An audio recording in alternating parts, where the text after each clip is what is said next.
सिया वाले राम भैया लक्ष्मणा, कहवा सिया वाले राम भैया लक्ष्मणा, कहवा से आवस हनुमान हो गले तुलसी जी के माला, कहवा से आवस हनुमान हो गले तुलसी जी के माला।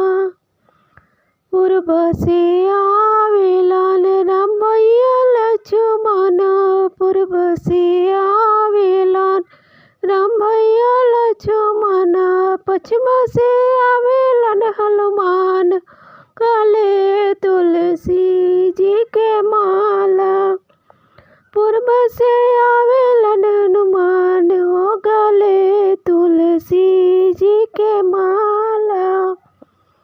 कहवा बैठइबो में राम भैया लक्ष्मण, कहवा बैठइबो में राम भैया लक्ष्मण, कहवा बैठइबो हनुमान हो गले तुलसी जी के माला।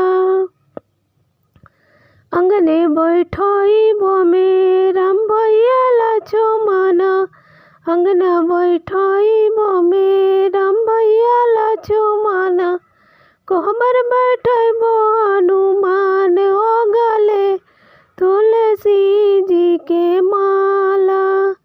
कई खियाइबो में राम भैया लक्ष्मण, कई खियाइबो में राम भैया लक्ष्मण, कई खियाइबो हनुमान हो गले तुलसी जी के माला।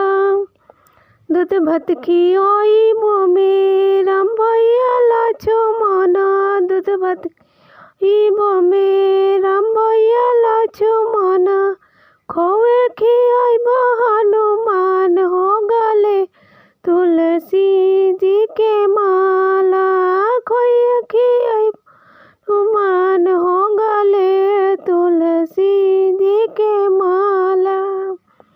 कई देश मदबो में राम भैया लक्ष्मण, कई देश मदबो हनुमान हो गले तुलसी जी के माला, कई देश मदबो मान हो गले तुलसी जी के माला।